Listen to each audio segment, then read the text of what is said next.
All right, welcome to the Puzzle of Us podcast. I'm your host, Chelsea Peterson, the owner and clinical director of Cache Valley Counseling.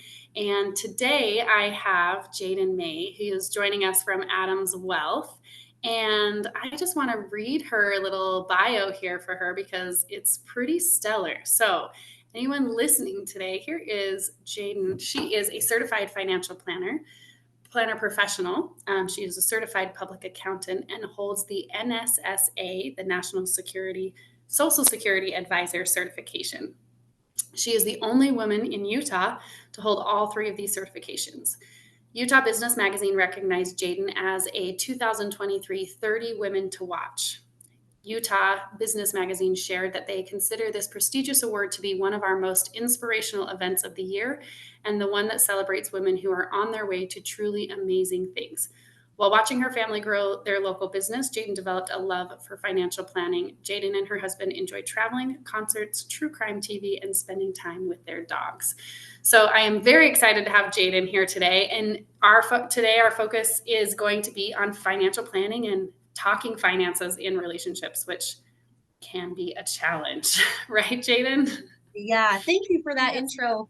It's huge. That's something that I was not prepared for as I entered the advising space and work with clients every day and their families and managing their money. And I was not prepared for how much of that ties back to emotions and relationships. And so, yeah, it's a massive part of life, and money is a big part of life too. So, Absolutely. And we have a lot of clients that come in and they talk finances is a big stress, whether you have finances, whether you have money and are trying to spend it or use it wisely or budget it or invest or do all those sort of things, or you don't have any of it. It can be very stressful. And people grow up in different worlds of like, how do we well, I grew up saving and I grew up spending and I grew up investing and I know nothing about investing. And so it's a difficult conversation that's often really tied to a lot of pretty high emotions, and can be really difficult for couples to work through. And so I'm thrilled to have Jaeden on our podcast today just to talk through common things that she sees, things that she hears from people, things that she's even experienced from kind of seeing it and being in the business world as well. First question is for you is at the end of the day, what I hear from clients a lot is at the end of the day, with everything we have going on, how do we reasonably find to communicate about important business things as well as sort of put it all away and put it on a shelf? What would you mhm. suggest? Yeah, it's so hard finding that balance because life gets in the way, and there's usually things that take priority over some of these uncomfortable conversations around finances. Not for everyone. Some people love talking about it, but for most people, it's really easy to let that be one of those things that you can, put off and procrastinate. So I think that one thing I like to do, at least with my clients, is at least make sure that there is a time once a year, usually every 6 months, but at least a once a year deep dive review on their finances. And the key is scheduling it and knowing that whether that's January or the summertime, whatever it is, knowing that we have a month that we will be sitting down and reviewing this, and that we will walk away from that meeting with action items of things that we're going to take care of right off the bat. Because I see a lot of the times people, it might even make time for these conversations, but does anything actually come out of it? Was there any action that came from the conversations? Not always. So it's twofold, right? Not only making the time for it, you won't find time. It's hard. Life is crazy, but making it happen and then creating a productive meeting that you have takeaways that things can get done afterwards. So you're not just rehashing the same Yes. thing over and over. Yes, I could not agree more. A lot of times couples come in and it is simple. It sounds so simple and it sounds especially in a relationship sometimes I feel like we feel like conversations should just happen, right? But if we just let them happen, usually something else like flies to the top of the list and a kid is injured or hurt or there's another crisis or another fire that we essentially have to put out. And so scheduling those conversations, especially if you know it's going to be a heated, not even a heated, but emotionally taxing conversation, right? You usually have one partner who likes the finances or does the finances, is aware of the finances, and another partner who isn't as involved. And so a lot of times it is pretty taxing for both partners, right? I've got to catch this person up to speed, and for the other partner, I've got to like put on my financial hat, and I don't really like to wear it, and it's uncomfortable.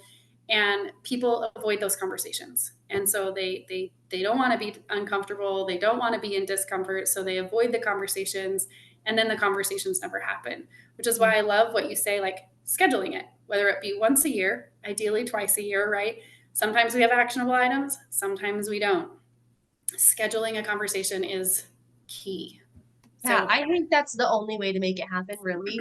If you, at least I know just for myself and with my husband, we would go months and probably years without mhm, revisiting. And we have the same dynamic where I typically, this is what I do, this is what I love, I handle the finances. So it would probably, we could go a long time without sitting down and getting on the same page. So it is really important to just create that time, create that space. And I think also bringing in a third party can be very helpful. Not everyone needs it, but bringing in that third party advisor or someone that can listen and help the conversation be productive, I think goes a long way. absolutely. And I think, so I'll get a little personal here for a second, but Jaeden is our financial advisor. That's how I met Jaeden. And so my husband Brett and I, he for a long time in the relationship, I did the finances and he survived. He was in work mode and just school mode and everything else. So I handled the finances. And after he graduated and we really started actually like making money and there was more things to do than just like allocate a budget, he really took that on and is very passionate about it. I really could care less about investing. I don't find it exciting at all. I find it very confusing and all sorts of things. And it's really great for Brett to have someone like Jaeden of like, where should we put this money? Because he comes to me and is like, I want you to be involved. I'm like, I don't care. Right? Like, Yeah. as long as it's making us money, or like if you want to put it in a CD, you want to invest in it, I don't care. Right. But like having that person that we both have chosen, that I trust Jaeden and I know that she knows where our values are and what we are looking to get out of it. She can also caution Brett of like, well, remember how Chelsea doesn't like to be too aggressive with that. Like maybe we should remember that, right?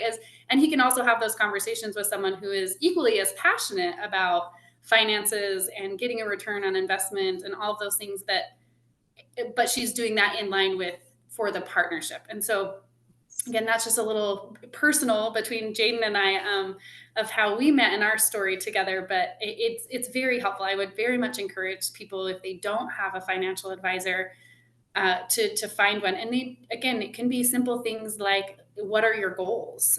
It doesn't necessarily have to be, okay, how much are we investing in by the next time you come in, or things like that, but just helping you get aligned with Just that getting same some goals. structure with it, right? Yeah. And especially, and again, going back to that dynamic, because that's something we see, I would even go as far to say most of the time, where one person, Mhm. that is their responsibility is to handle the finances, and then the other person has other things that they would rather do.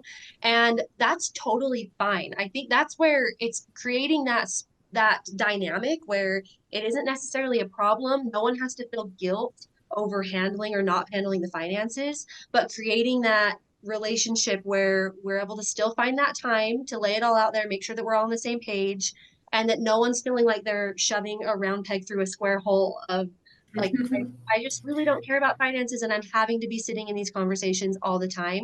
I am a huge believer that you will make more money and live a happier life if you spend time doing what you do best.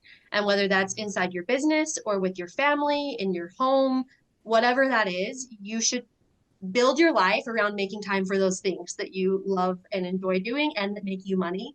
And so for most people, that's not necessarily digging into the nitty gritty on their finances and tax strategy and estate planning. And so that's where I like to partner with those that we can create that dynamic where you don't feel like you're having to spend a ton of time on the finances. Spend time on what makes you excited and what you care about, and then we'll create a plan around your goals.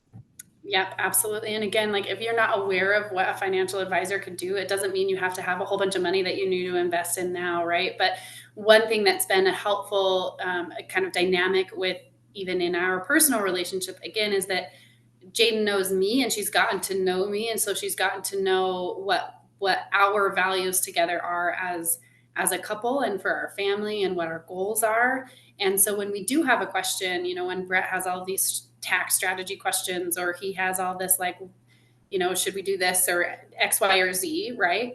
Um, Having spent time having those conversations, those set aside time conversations with a financial advisor and without a financial advisor as well, has helped us understand where we want to be and where our values are with money. And the more we've talked about that, the more Jaeden is aware of that, and she can help us reach those goals, right? And she's doing what she's doing best, and she's in the numbers and she's in the money side of it, and she's letting that she's making that work for us. And I And then see, there's less that conversation between Brett and I, right? So it's yeah, exactly. And really that's helpful. exactly what I see is now, and at least the conversation you and Brett are having, or, whoever the couple is, become more impactful and more of the big picture strategy rather than Yes. the nitty gritty, the day to day things that can just bog down life and are time consuming. Yes.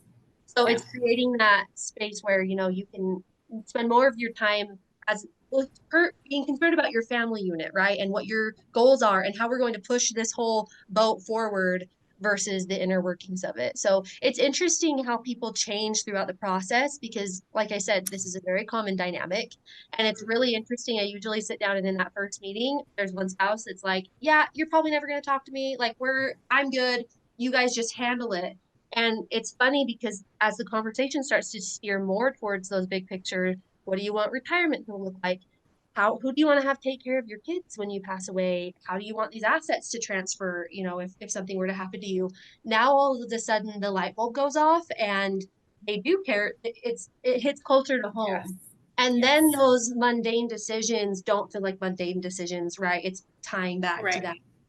bigger Yep. picture. So yeah, it helps. And it definitely does, and I think that again, that dynamic has definitely played out in our relationship as well. And it's more of like, I don't really know why I'm here, and yeah, I do know why I'm here, right?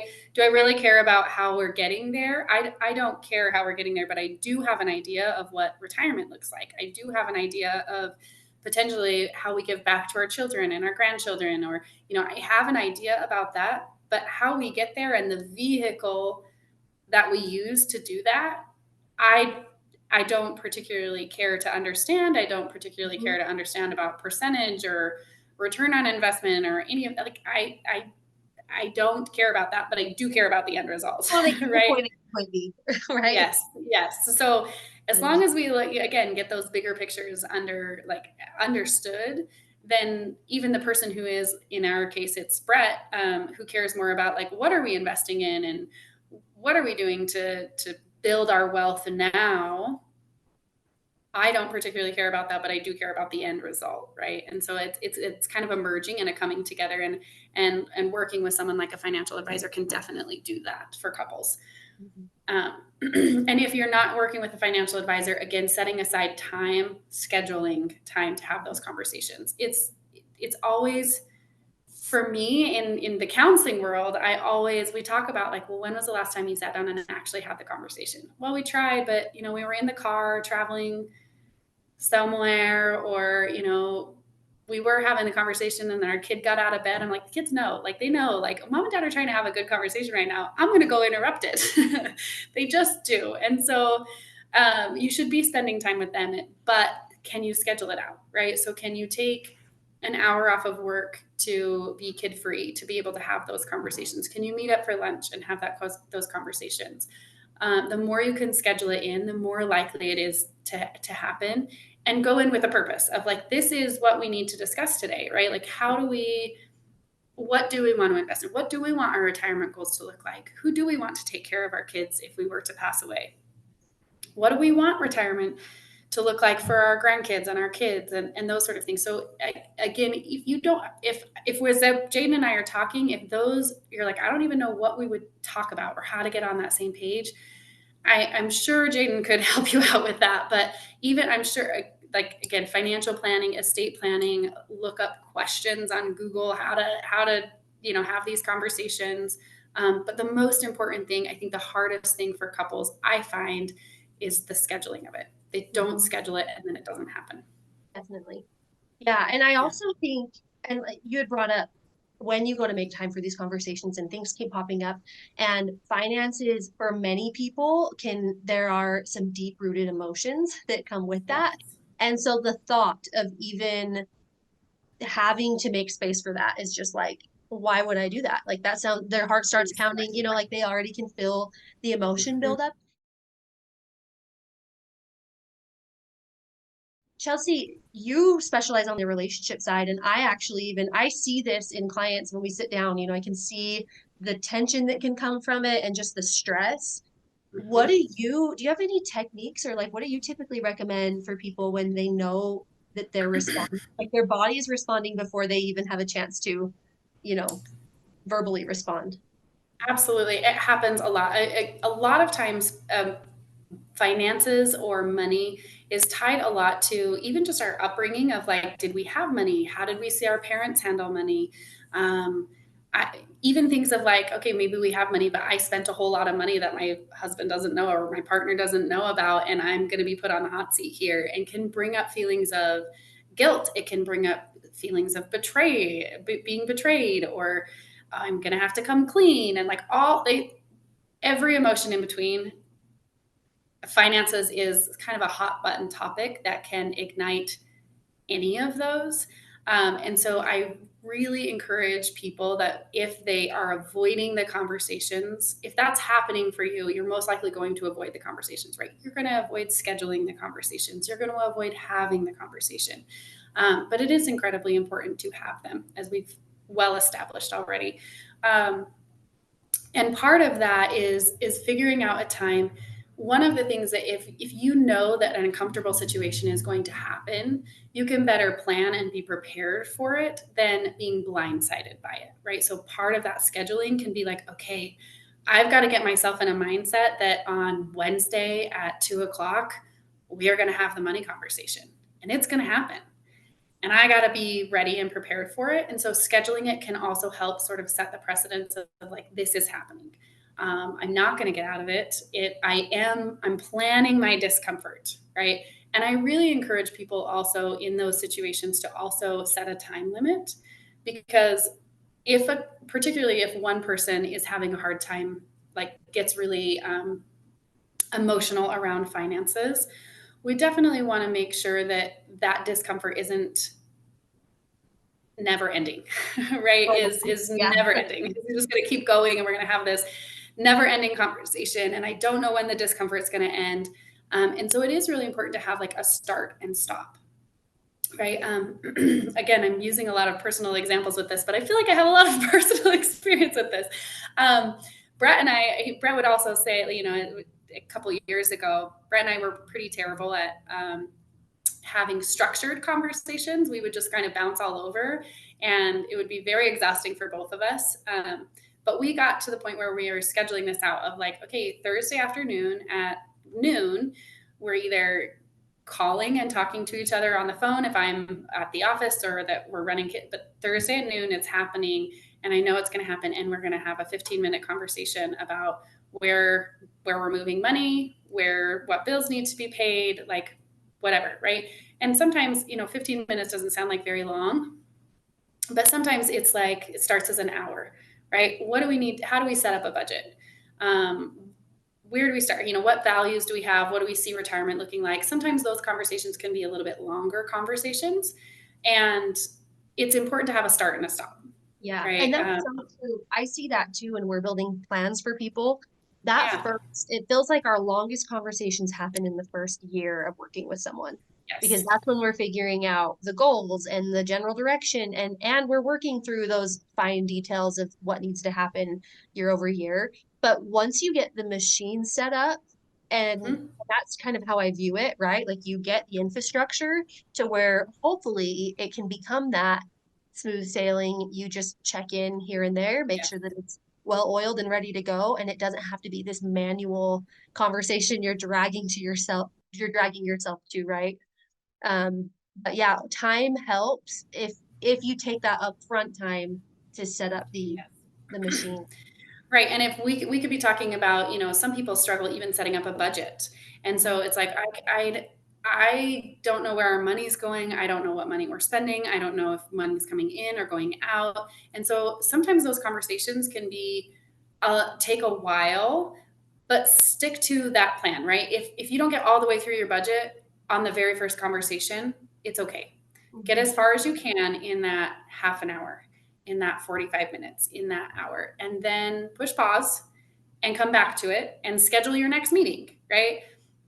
Of like, okay, when's the next week? When's the next time we can meet? Okay, I've got Tuesday, and it's somewhat. It feels very odd for some couples to get that granular and like we have to schedule this, and these conversations aren't really happening. If they don't get scheduled, they don't happen. Or I And think it so, also commingles like now there's no separation of work and personal, right? absolutely, That's their whole yes, life, which is another huge problem when you have someone that has there's you're always on, it's always business, and I'm sure you yes, see that too. You have to yeah. create separate time. Yes, and part of that too, a big question that we get a lot is how do we not talk, especially from I work with a lot of entrepreneurs or people that own some sort of business, whether it be a side hustle or whether it be their main time, full time employment. There's a lot of entrepreneurials, and those relationships are a little bit different because we eat, breathe it. There's no separation, right? And we're building a business, and then we're talking about finances personally, and we're talking about business finances, and we're talking about personal finances, and we're talking about retirement, and what does that look like for the business, and what does that look like for our relationship, and what does that look like for our family? Like Yeah, it can be incredibly overwhelming.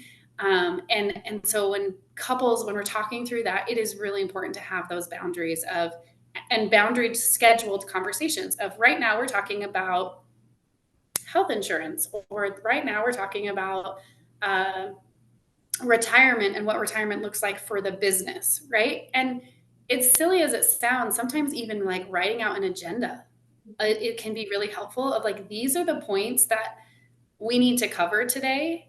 And we've got to move through this, right?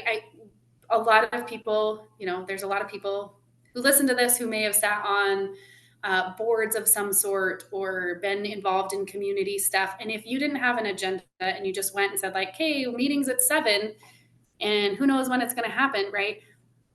Again, being involved in our small community, sometimes those meetings could last hours and probably right. even days if we didn't have an agenda to stick to, right? So We get true. off topic, there's so much that can happen. And so as silly as it sounds, I tell a lot of especially my entrepreneurial couples or business owner couples, to set up talking about your finances like you would run a business meeting. There's a start time, there's an end time, there's an agenda. We stick to the agenda. Occasionally we get off topic, and that's okay, but we have an agenda to bring us back to staying focused. And if Hmm. you keep those scheduled conversations and you're intentional about having them, usually what we find is very similar to, as you said before, they're longer conversations in the beginning and then they get shorter, right? And they also become easier for those people who have those big emotional reactions. They become easier to handle because I know what to expect. Oftentimes people have the big emotions with finances because oftentimes they don't know what to expect, or they've had a bad experience, or it hasn't gone well, right? We end up getting in a fight or we don't agree. And so I don't like having those. So I'm going to protectively avoid having those conversations. So my body's trying to, you get sweaty, you get uncomfortable, to try and say like, I don't want to have this conversation. Um, And so the more you can kind of sit down, force yourself to have those conversations, do it by the agenda, and run the first, especially the first couple, very much like a business meeting, like you would run a business meeting. Couples find a ton of success in being able to do that. And then it becomes more of a natural conversation because the emotions are able to stay a little bit more in check. And we've got structure and boundaries and a time and a start and a stop. And I know what to expect.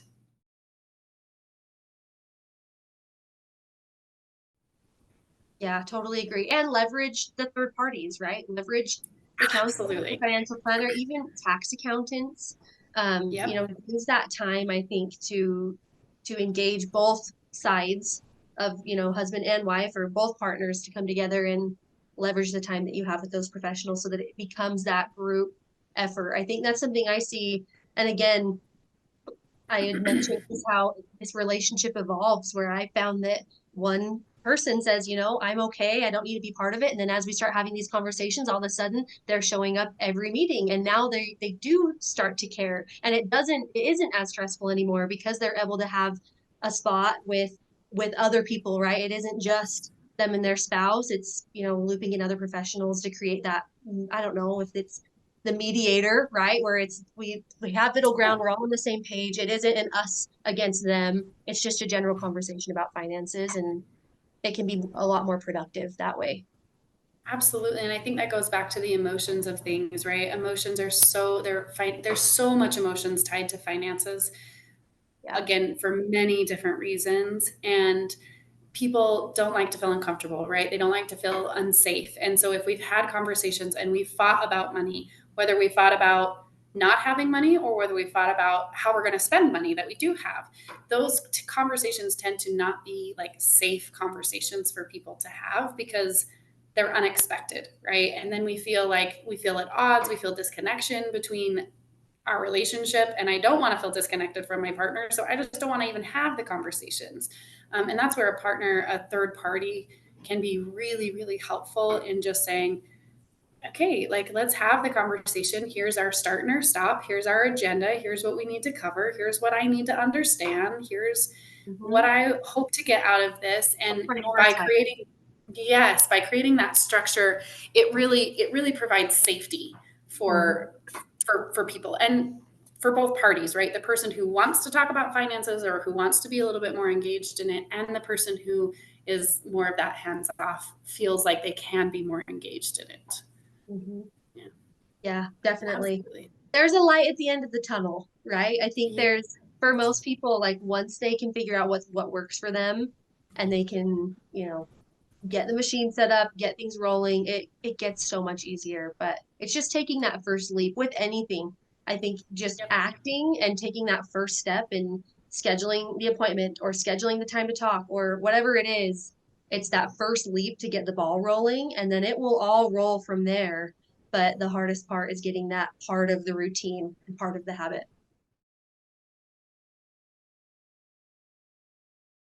Absolutely. And I think I hear this a lot from people who say like, "Oh yeah, we when I ask like, do you have a financial planner? Do you have someone that you're working with to like help manage your wealth?" And a lot of people are like, "No, I don't know who." And I see a lot of people sort of procrastinating, right? And Oh yeah. how do you make those like tough real or tough estate or financial related decisions, and like, how do you help people not procrastinate? Yeah, it's huge. And that's most of my job is just that, right? And urging people to, again, going back to prioritization. What are the biggest threats to your financial plan and what do we need to tackle right now? And that again helps to create that middle ground on from both partners. Not only what's important to both of you, but here's a third party perspective, an unbiased perspective of what are the biggest threats to your plan and what do you need to tackle first?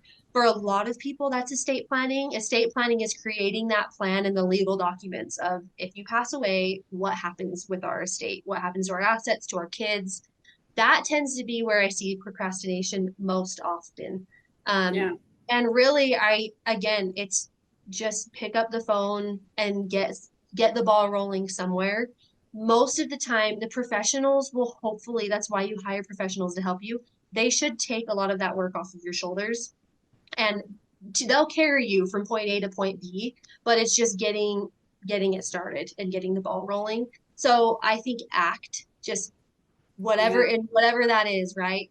You take that first step forward. It takes baby steps. And again, like those baby steps can seem really overwhelming when you see how long of a way you have to go between point A and point B. Yep. But once you start moving and you start to get clarity on what that big picture is at point B down the road, those steps become a lot more meaningful, and you know why you're pushing forward and why we're urging to get this done. So yeah, that tends to be, and I think again, having the reminders and having those regular check-ins, that tends to be where I come in, and it's a top priority. Hey, here's what we want to accomplish this year. And then I'm checking in every quarter or every 6 months to say, where are we at on this? Have you guys had a good chance to think about this, and be that reminder to keep it front of mind so that they don't feel like they have to go set a reminder on their phone and, be thinking of this all the time. That's why I'm here. I'm there to be that, personal reminder, and hopefully customize it to them and what's most important and takes priority across their plan. Absolutely. And I think it's always surprising to me when I even ask like estate planning, right? People think like estate, and oftentimes people are like, we don't even own our house outright yet, or like we don't even own a house, we're renting still, but they Mhm. have 3 or 4 kids. And it's like, well, you have like what's going to happen to you if you happen to, in the unfortunate situation that you pass away. And people, many young people, even in my age bracket, have not even thought about that, have not even considered creating those legal documents. And so your estate is continuing to grow. And I could not urge people enough to like have those conversations early and start having them. And a financial planner and estate planner is going to help you where you're at. They're not, you may not have even any money in your savings account, but they can also help with those other like documents, like legal documents of, Mhm. what's going to happen to your kids, and where does this go, and like they can help with stuff like that. And so many people don't realize that that needs to happen, or can make that process in a really tragic situation that much easier. And um, it's crazy because I mean, you don't want to think about that, right? You don't want to think about a partner leaving. And I think our minds just don't want to go there. So that's why it's easy to yep. not think about it. But it's interesting. It tends to be the smallest things that can cause the biggest pain points when it comes to someone passing away, and why you have these estate plans in place.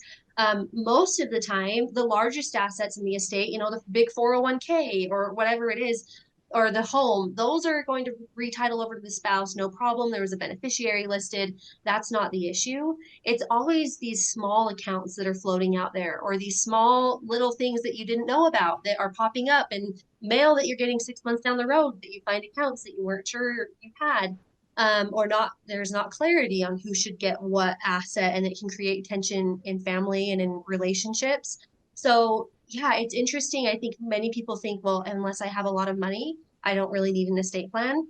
But usually what people fight about the most are the small things, right? Like it's the family piano. It's not, the 401k is easy to split up. You get a check, they all have the same dollar amount on it. It's the things that don't have the dollar value that can create the most pain and hurt. So that tends to be where I like to start with people, and just thinking, okay, take a step back, look at your own family. How can we create this plan that can make this as seamless as possible, and to prepare them in case this happens? I really don't want to, the first time I meet someone's family or their spouse or whatever, I really don't want that to have to be after they passed away and they're in the middle of grieving. And that's happened. I mean, we have a lot of clients that one spouse is just taken over, the other spouse really doesn't want to come. And then the first time I sit down to go through their plan, they aren't sure if they can trust me. They haven't, they haven't met me before. And again, another reason that leverage both spouses' talents for what they do best. But at the end of the day, I think it is still important to make sure that everyone's on the same playing field. We're looping it all together so that if someone is taken out of the picture, there isn't a scramble, and they know who they go to, who can they trust, and the bare necessities will be met during that time. Right. And I see younger people really waiting till they're, well, we're not old. We're not even close to death. We're not even close to, but personally, I know so many people tragically have lost a spouse at a very young age due to an accident or due to, an unexpected cancer that just shows up. It's important, if there's a cancer or a process like that, sometimes, you're in the middle of treatments, and you can still have these conversations. But a lot of times unexpected things happen, and it's important to have those conversations. And so, if you're listening to this podcast, if you are in this younger category, have young kids at home, don't have any kids, newly married, things like that, there is no bad time to start planning your estate. And again, hoping that it doesn't happen for another 50 years, or for a really long time, but being prepared and knowing that there is a plan in case something were to happen. Yeah, and let them have that. I mean, when something traumatic happens, like again, I don't want to have to be calling them up and bugging them about the financial side. Having that time for them to be able to just grieve and be with their family and get through the first few months is really impactful and very valuable. So it's worth the investment up front just for that Yeah. alone.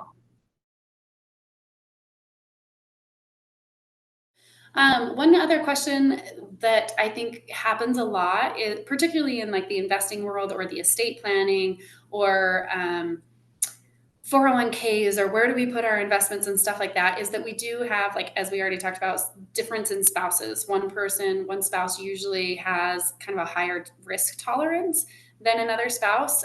So one person might be okay putting things in more of an aggressive stock, whereas another partner may be opposed to that. So, how do you help couples kind of navigate that from your position?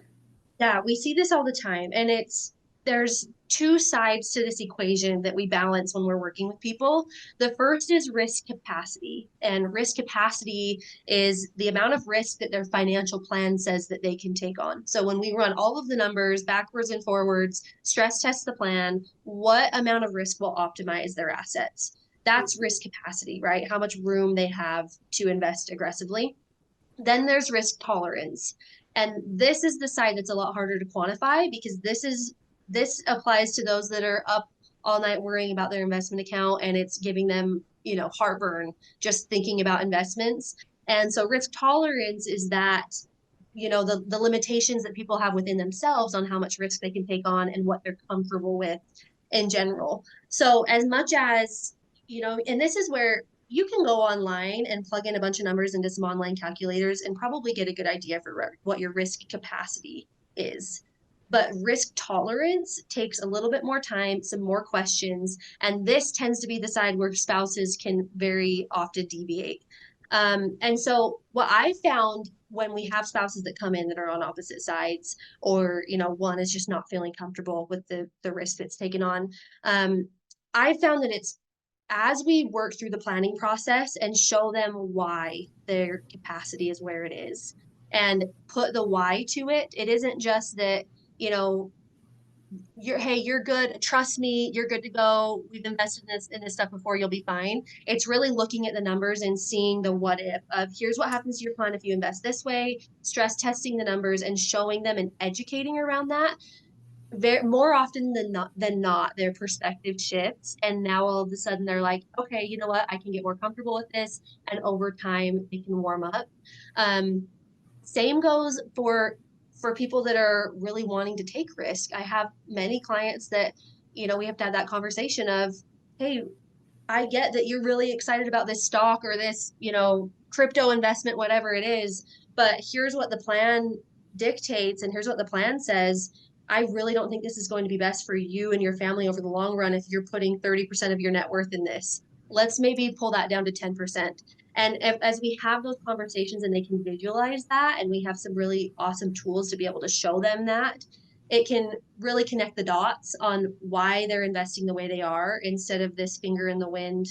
We'll figure it out, which is what most people do really through. And you can get by that way. There, not to say that there's something wrong with that, but I think you can sleep a lot better at night when you know why you're taking on the risk you are, and there's a more calculated plan behind it.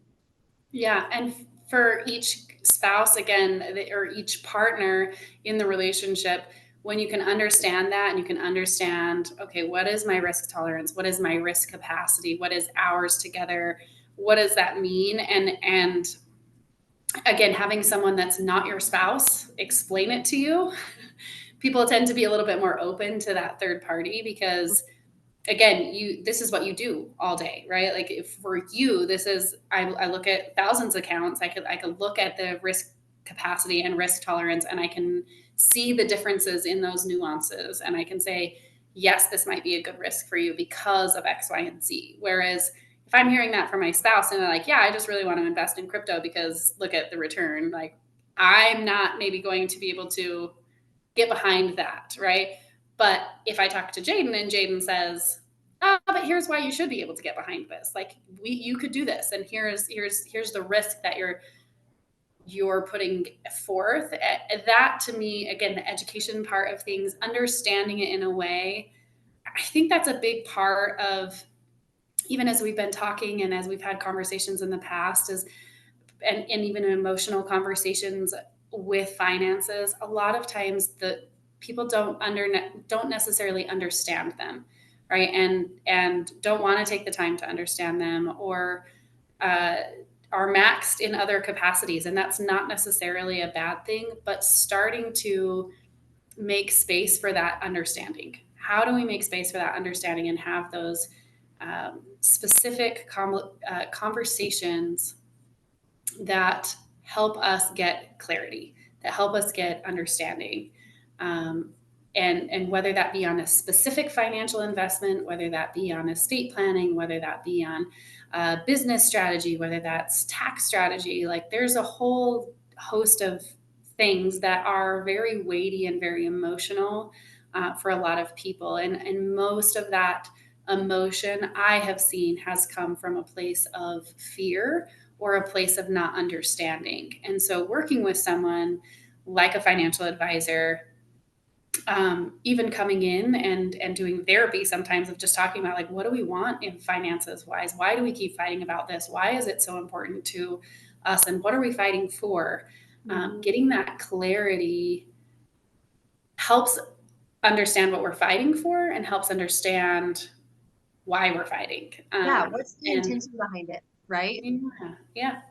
Yeah, definitely. I think, yeah, and it's complicated, and there's everyone is different and every plan looks different. And I will say that there's a lot of financial plans and clients that I work with that there's decisions that are made and that we jointly make together that we figured this is what's going to be best for you that might not make the most sense financially. And it's purely for that behavioral side, right? Of I cannot invest my 401k aggressively when I only have $10,000 of cash in the bank. If I increase my cash, maybe I could get more comfortable with that. Great. Okay, let's do what we have to do to shift more money cash wise. Yes, we could be more efficient. You know, if the numbers dictated what we were doing, it might look a little bit different. But if that can help them sleep at night, again, there's not a dollar value you can put on that, but that's huge. So I think everyone, people, we all feel this pressure, right? With social media, and you see what other people are doing and you feel like you're behind and that you need to do it their way. But I would say, I mean, 90% of the plans that I build and that I work with, there's going to be some little thing in their plan that is a behavioral aspect that we just have to do because that's going to make them happy, and that appeases their values and their goals, and that's okay. And as long as we can build a plan around it to know that this isn't going to jeopardize our retirement or our future, great, let's do it. And I'll tell you if we can't make it work, or if we need to meet somewhere in the middle. But having the conversations and the education around the why and where we're heading, I think is the only way to build that custom plan.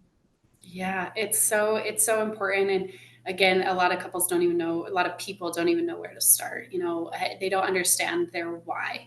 And so helping understand their why, sometimes that's fear based. Sometimes that's because I don't understand. That's because I look at a number sheet and I glaze over because I don't get it, right? And so making the space to be able to ask questions of like, well, help me understand it. Help me understand what we're talking about here.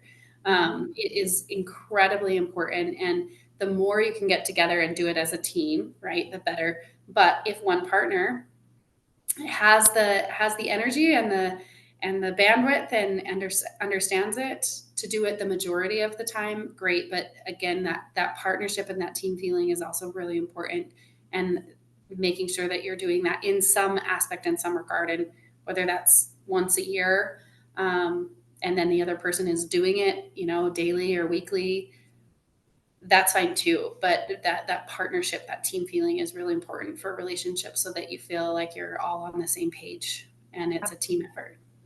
Yeah, totally agree. Yeah. Well, Jaden, thank you so much for spending some time with us today, and for all of your wisdom in estate planning and financial conversations. And they are tricky conversations to have with in relationships, and many people avoid them. So my urge to people would definitely, yeah, my urge to people would definitely be, find a Jaden. If it's not Jaden, that doesn't matter, but find a Jaden and have the conversations, schedule the conversations, and have the conversations. Yeah, get people in your corner. I think, yeah, no, none of us have to do this alone, right? Get your team in place, and it'll be working for you. Your plan will start working for you rather than this manual process. But thank you for having this conversation. I really appreciate it. I usually get to talk about the technical tax and the technical side of my job, and so it's really fun being able to talk about this, and I think that this is even more impactful than any of the numbers, so I appreciate it. Yes. Yes. Well, thank you for having the conversation, and helping us understand again the importance of having these conversations and doing it together in a relationship and as a team, and giving us some resources of how to find you, where to find you, how to find people like you, where to start. I think it's a great conversation and information that people are really needing. So, thank you for your time, Jaden, and thanks for listening to the Puzzle of Us. We'll catch you next time.